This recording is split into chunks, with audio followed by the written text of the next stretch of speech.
Hello everybody. Now we are going to see the critical path method for the network diagrams. It's a small project network consists of 5 activities.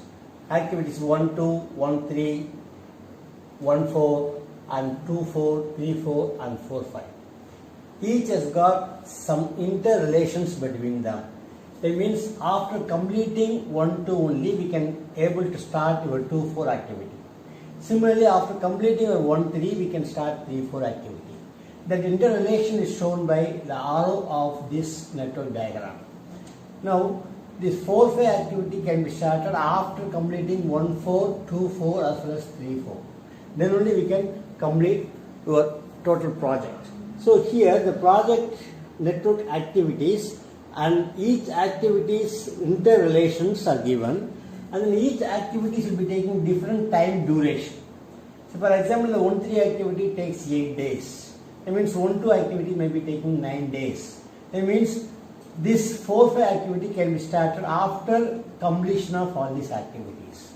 That means for a particular activity, what is the earliest starting time we can find out, and earliest finishing time, and latest starting time of particular activity, or latest finishing time of an activity. So an activity will be having nodes. Suppose it is having one activity like this. So activity duration will be mentioned here. These are all called nodes of this activity. So it has got a starting node and ending node. These nodes will not consume any time. It may be started at 0 time or at any particular time. But this activity alone will be having some duration, or it will consume money, material, men, etc. Now we want to analyze this activity. Now here the D is the duration, EST is earliest starting time, earlier finishing time, latest starting time, latest finishing time, and this is called critical path method. We are going to find out what is the critical path along this activity. Now this activity duration we can just write 1, 2 it takes 9 days, 1, 3 takes 8 days, 1, 4 takes 15 days, 2, 4 takes 5 days, 3, 4 takes 10 days, 4, 5 takes 2 days. Now for finding the earliest starting time and latest finishing time, the first box indicates earliest starting time, the second box indicates latest finishing time. Earliest starting time of an initial activity we can start consider as 0. So at 0th time we can start. So 1-2 activity takes 9 days. So at 9 days only we can start your 2-4 activity. That means earliest starting time of your 2-4 activity is 9 days. Similarly, for this 1-3 activity, 8 days is the earliest starting time of 3-4 further activity. Now when you come here, of course this 1-4 will take 15 days. And 2-4 will take 9 plus 5, that is 14 days. Here 8 plus 10, 18 days. So this 4-5 activity earliest starting time can be the maximum of all these values. See, after completion of this 14 days we cannot definitely start this because this path will not be completed. So when an activity is there where various arrows are coinciding, we have to find the maximum path, then only we can able to start the next activity. By this path 9 plus 5 14, this path 15, this path 18. So 18 is the earliest starting time of the 4-5 activity. Now it takes 2 days, so the finishing time will be 20. That means the project can be completed in 20 days duration. Now the latest finishing time of the last event we can consider as same because afterwards there is no activities. So for the tail activity or tail node, the earliest starting time and latest finishing time is going to be same. Now what is the latest finishing time of this? Is 20 minus 2. That means latest finishing time will be equal to 18 here. When you come here, this latest finishing time is 18 minus 5 is 13 here. But 18 minus 10 is 8 here, whereas this activity 13 minus 9 is coming to 4 days here. But this side 8 minus 8 is 0. Here 18 minus 15 is 3.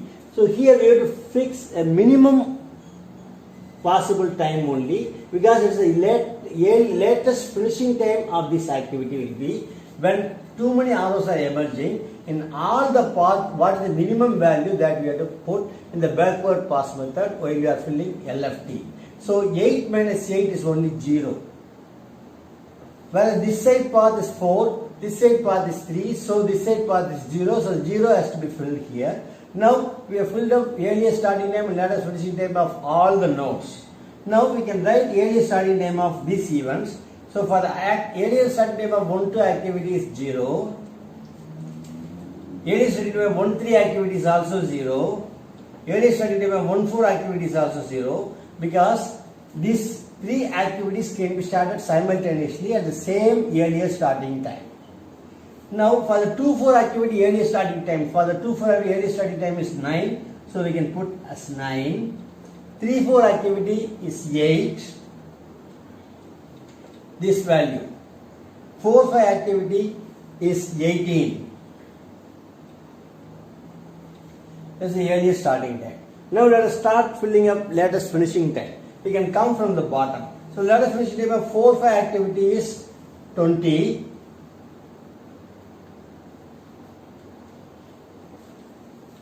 Here 3-4 activities. This has got 4 nodes. So at this 4, the latest finishing time is 18. The activities ending with 4 all will be having the latest finishing time as 18 only. So this is 18, and this is also 18, and this is also 18, because all are having the same ending node. Whereas this 1-3 activity, the latest finishing time is 8, and then for the 1-2 activity, latest finishing time is that is 13. Now if you want to compute earliest finishing time, this earliest starting time plus duration. So EFT is equals EST plus duration. That means 0 plus 9 is 9, 0 plus 8 is 8, 0 plus 15 is 15, 9 plus 5 is 14, 8 plus 10 is 18, 18 plus 2 is 20. Similarly, if you want latest starting time will be latest finishing time minus activity duration. Activity duration is 9, 13 minus 9 is 4, 8 minus 8 is 0, 18 minus 15 is 3, 18 minus 5 is 3, 13, and 18 minus 10 is 8, 20 minus 2 is 18. Now for the float, either we can start EFT minus LFT minus EFT, or LST minus EST. LFT minus EFT, that is 13 minus 9 is 4, 8 minus 8 is 0, 18 minus 15 is 3, 18 minus 14 is 4, 18 minus 18 is 0, and 20 minus 20 is 0.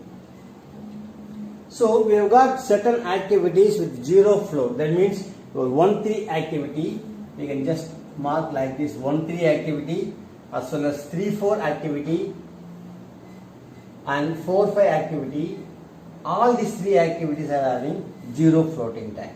That means for this activity 1-4, we have got 4 floating time. That means when this activity is extended for further 4 days, this critical path of 20 days will not be affected. Suppose if it is extended for 9 plus 4, 13, at 13 days it can be completed. 13 plus 5 is 18, so that this path also will become critical. By example, this one will not be affected. So this has got a float or slackness, or we can adjust this activity independently. That means both activities cannot be extended for further days. So here this activity alone can be extended for further 4 days. That is called your float. So this is called your total float. Whereas 1-4 activity has got 3 days of float. That means this 1-4 activity is taking 15 days, but we can extend up to 3 days so that this path will become 18, so that it will be a critical one. So till the time this 1-4 activity has got slackness of 4, that is a float, that's a time by which the activity can be extended is 4. So that is how we can find the critical path. This critical path is the maximum time consuming path along the network diagram is called critical path. Any alteration or any effect in this time duration of critical path will affect the entire project duration. I mean, this 20 days will be affected if this one is extended by 1 day, or this one is extended by 1 day, or this one is extended by 1 day. Otherwise, these activities, when it is affected, these are all non-critical activities. These activities can be extended for a few more days without affecting the entire project duration. So the project duration is 20 days. So this is how we can find a critical path for a particular network diagram. And we can compute the float also, and earliest starting time and earliest finishing time of various activities.